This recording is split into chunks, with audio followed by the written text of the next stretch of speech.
Y pese a que esta ley ómnibus ha tenido quitas, siguió avanzando en el debate parlamentario y consiguió la aprobación en diputados de manera general. A partir del martes comenzará el tratamiento en forma particular. ¿Cuál fue el balance de esta semana, yo decía, tan parlamentaria? Si hablamos y tratamos de ver lo que pasó dentro del Congreso, hubo bastante improvisación, bastante poca participación de personas especializadas y la verdad que mucho perfil alto por parte de los legisladores. Se volvió a ver esto que permanentemente observamos, esta cosa de le hablo a la tribuna, voy marcando el eje, donde permanentemente salen esas batallas personales y propias por sobre los intereses y lo que necesita la gente ver. Porque lo que hay que tener en cuenta es que a la gente, a la opinión pública, al ciudadano, le está costando entender todo lo que se está tratando. Por eso, a partir de acá, muchos interrogantes. ¿Qué pasó fuera del Congreso? Y estos grupos que siempre aprovechan para crear choques, confrontación.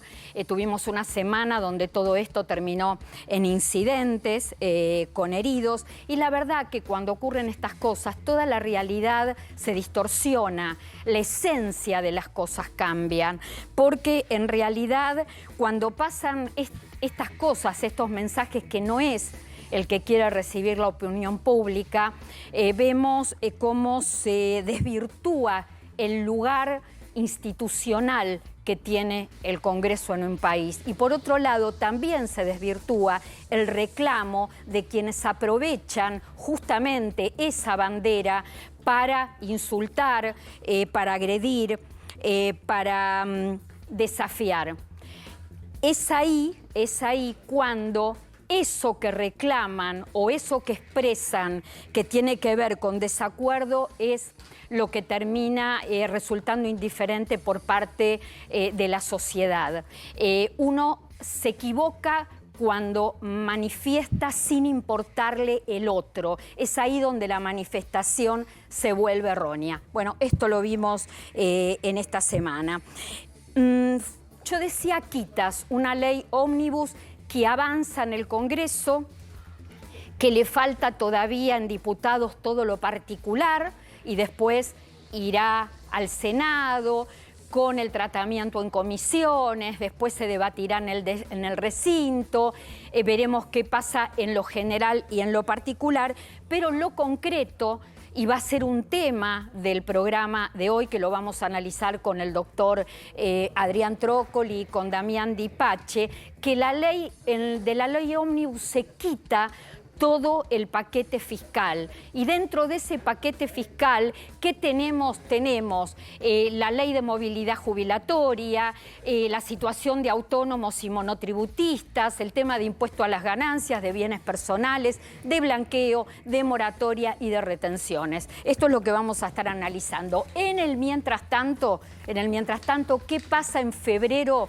con jubilaciones y asignaciones familiares, más particularmente asignación universal por hijo? Les contamos. Las jubilaciones y pensiones vienen con el pago de un bono, por un lado, y un suplemento del salario mínimo vital y móvil por otro. Lo estamos viendo en pantalla.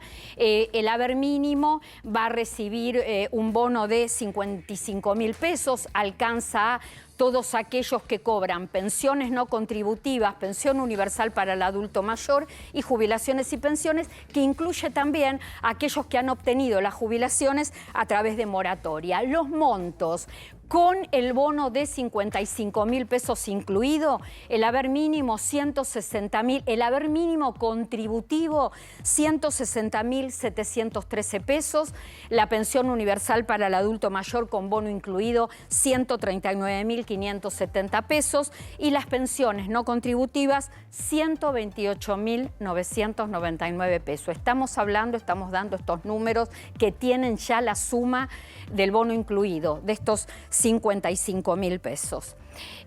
Montos que resultan irrisorios frente al tema de la inflación. En unos instantes les voy a estar dando los números, ¿no?, de todo lo que fueron las actualizaciones que rigen la ley de movilidad jubilatoria y lo que ha pasado con el número del costo de vida. Mientras tanto, yo decía que también se va a pagar un suplemento por el salario mínimo de 22.207 pesos, que tiene que ver justamente con de dónde sale este número, de el salario mínimo vigente, que está en 156.000 pesos, que se coteja con una ley que dice que el haber mínimo jubilatorio no puede estar menos del 82% del valor del salario mínimo. Cuando se hacen esas cuentas, corresponde pagar un suplemento de 22.207 pesos a todos aquellos con haberes mínimos que tengan 30 años de aportes. A ver, ¿por qué yo digo que va a pasar con las jubilaciones en febrero? ¿Por qué febrero puntualmente? Esto que ustedes están viendo en pantalla, que después llega a marzo, se va. Son suplementos, son bonos que son pagos por única vez. Mientras tanto, ¿qué va a pasar con la asignación universal por hijo, que está directamente relacionada a la tarjeta alimentar? Acá, para que se entienda, si bien la asignación universal por hijo no va a tener bono ni ninguna modificación en el mes de febrero, sí va a tener un aumento la tarjeta alimentaria. Y la tarjeta alimentaria es consecuencia de cobrar la asignación universal por hijo, porque se le paga a las familias que tienen hijos hasta 14 años. Si este niño, este joven, tiene algún problema de discapacidad, no hay límite de edad, y además se suma a las mujeres que están pensionadas con pensiones asistenciales, que tengan 7 o más hijos y hasta 14 años. Acá estos son los nuevos montos del mes de febrero. Si las familias tienen un hijo, la carga de la tarjeta va a ser de 44.000 pesos. Si las familias tienen 2 hijos, 69.000 pesos. Y si tienen 3 o más hijos, 91.000 pesos. Y ustedes ahí en pantalla están viendo a quienes alcanza. Ahora, los montos, acá reitero, siguen siendo irrisorios, pese a que las jubilaciones y pensiones tuvieron un aumento en el mes de diciembre, que sigue la estructura de bonos para las jubilaciones mínimas, que la asignación universal por hijo tuvo el mes pasado un incremento del 50%, también tuvo un incremento en la tarjeta alimentar, que se volvió a incrementar en el mes de febrero, y bueno, nada alcanza frente a los números de la inflación. Y se los doy. El salario mínimo vital y móvil, que se espera que se trate las futuras actualizaciones en las próximas semanas, en el 2023 tuvo un acumulado de actualización de 152%. Las jubilaciones y pensiones, que no son las mínimas, 110,9%, y las jubilaciones mínimas con bono incluido, 167,3%. Estos números no llegaron ni por cerca, bastante lejos, con el número de la inflación acumulada del año pasado, que fue del 211%. ¿Qué va a pasar en el mes de marzo? Bonos, no sabemos si va a haber para jubilaciones y pensiones. Lo concreto es que si hay bonos, nuevos bonos, van a tener que tener algún tipo de actualización, y aún con actualización ya poco sirven como para paliar o para fortalecer o para ayudar más que nada a los jubilados de ingresos más bajos, porque bueno, nada, ya ni siquiera podríamos hablar de paliativo. Y todo esto que tiene que ver con jubilaciones, pensiones, asignaciones familiares, asignación universal por hijo, por embarazo, y las asignaciones que se pagan por única vez, quedan supeditadas al aumento que se determine por la ley de movilidad jubilatoria. La ley de movilidad jubilatoria sigue vigente. Entonces, tenemos que hacernos dos preguntas. ¿Cuánto va a dar la movilidad del mes de marzo? ¿Y cuánto debería darse de aumento? ¿Por qué? Dos preguntas.